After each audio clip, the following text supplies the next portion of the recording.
Hello, everybody. It's been about a week, a little more than a week since Charlie Kirk's murder, and I thought I'd say something about it. I felt compelled to. It's just my opinion and my feelings about it. But everybody's saying things, so I figured I'd say something and maybe put it through a biblical frame here.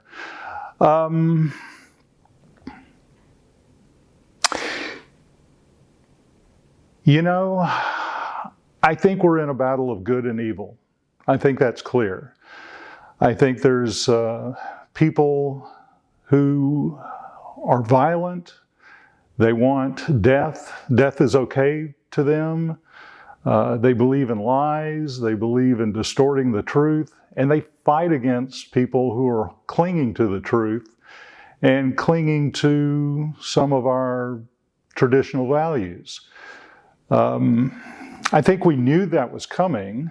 I don't think that's a surprise for us. I think the Bible tells us that that's something that we should expect and something that will grow more and more as the hour grows less and less for us and for the world. So I think there's a lot of things you can take from it. I didn't really follow Charlie Kirk that much. I'd seen him a few times. I agreed with a lot of the things he had to say, but I wasn't in the age group. I'm a little bit older than his target audience, probably. But I understand why some people got so upset. People who have deluded themselves and who cling to deceptions and lies and cling to things that aren't true cannot stand people who believe the truth and who will stand by the truth no matter what. And I think, if anything, Charlie Kirk was definitely one of those people who stuck to what the truth was. And the truth that he was going by was what we find in the Bible. Jesus said he was the truth and the life. Well, he was also the Word, and the Word is the truth. I think that as we wrestle with this more and more, the more we go back to the Bible and the more we read the truth, the more comfort we get from that. So there's a couple of things. One of them is violence really spreads violence. If you notice, sometimes you're driving down the street, someone will give you a colorful hand signal, and you don't quite understand why that is. Sometimes it's because they're in a car talking on a phone to someone who's maybe arguing with them or yelling at them, and there's just this sea of violence inside that car that you don't see. And I think we have to really be aware of that there's violence, even though we're not violent, we're not thinking violence, there is violence in the world, and we're at war with that. We're at odds with that. And also, the thing that you have to understand is violent people, if you've got any friends or family members who have a violent nature, that's not a godly nature. That is a anti-God nature. That's a demonic nature. And the more you hang around people like that, the more it's going to rub off on you. The old saying of bad company. Well, I don't know the old saying, but I know my dad used to tell me that saying all the time.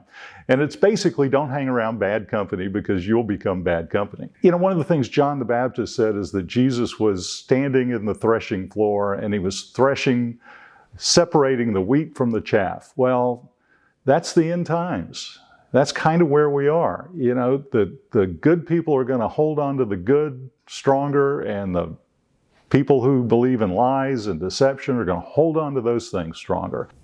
When I first heard Charlie Kirk had been murdered, one of the things that went through my mind was anybody who's in a group who believes that murder's okay, who celebrates someone else's death, or who says, hey, so-and-so should be next, or any of those foul demonic responses to something like this.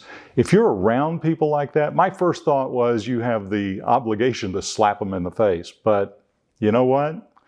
That's not a Christian, biblical way to react. And it's really not the right way to react. Jesus said, if you get struck on one cheek, turn the other cheek. And I always thought that that was a very pacifist kind of philosophy, that it was saying, you know what, if you're going to abuse me, I'm going to forgive you, continue to abuse me if that's what you want to do. But I don't think that's what it was. I realized in this moment, standing and turning the other cheek is saying to whoever is attacking you and wanting to foment violence on you, that you will stand. You may get knocked down, you may get yourself slapped in one cheek, but you're going to stand, you're going to hold your values, you're going to turn the other cheek, but you're still going to be standing there. You're not moving. And I think this is a time for us to realize what are the core values that we believe in, and what are the things that we will stand for.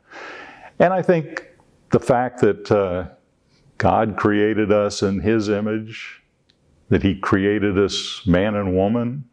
In fact, let's look at it.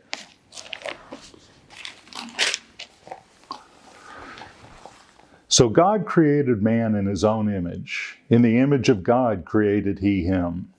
Male and female created He them.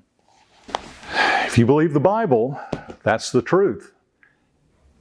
And you know what? Everyone's a sinner. Everyone sins. I'm a sinner. You're a sinner. There's no difference in any of us. So you're not condemning anybody for having a different point of view or having a different sin. The key thing is you stand on what you know is the truth. When you're outside of the truth, you come back to it. And if someone else is outside the truth and they don't want to hear the truth, then you're not obligated to be friends with them. If you're a Christian and you're in a group, a political group that is fomenting violence and hate, then your number one job is to change that group or get out of it. You being a Christian and sitting there with your arms crossed and not listening to it and saying, well, you know, that's not me, and my dad didn't believe that, or my mother didn't believe that, and she was a member of this party and he was a member of this party. Well, first off, politics aren't going to get you anywhere anyway, because both parties, especially on the extremes, are way out. They're not really going to get you to the real truth, and the real truth is Christ. You're going to follow Him and not someone here on earth. But of course, I know institutions on earth are designed for us to either try to make the world better or make the world worse in some cases. Just make sure you're with a group of people who are making the world better.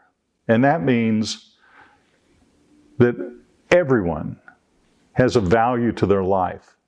Everyone from conception to death is a valuable human being created in God's image. And if you remember that, and you can have different beliefs about everything in the world, but if you put value on people, then the world's going to be a better place. So to sum up, I know I kind of went on here, but everybody's got an opinion about this. I think it's important for us to get off the phones, quit swiping, make real friends, get out and just say hi to someone in the grocery store. Looking another human being in the eye and sharing their value is more important than looking at a computer screen or, heaven forbid, a video game.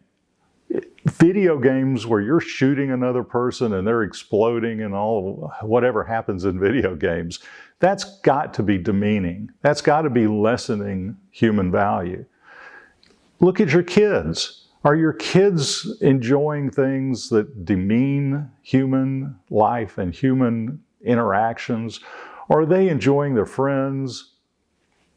Do they have like a banana seat on their bike? I think that would fix a lot. You put a banana seat on a bike and start letting kids watch Evel Knievel again. Anyway, I don't know what the answer is except that it's Jesus. And if you're looking for justice, justice is coming. May not be today, but it is coming. And just keep your mind on who saved you and who put his life on the line and gave it up so that you can have a relationship with God. Take care, everybody, and we'll see you again.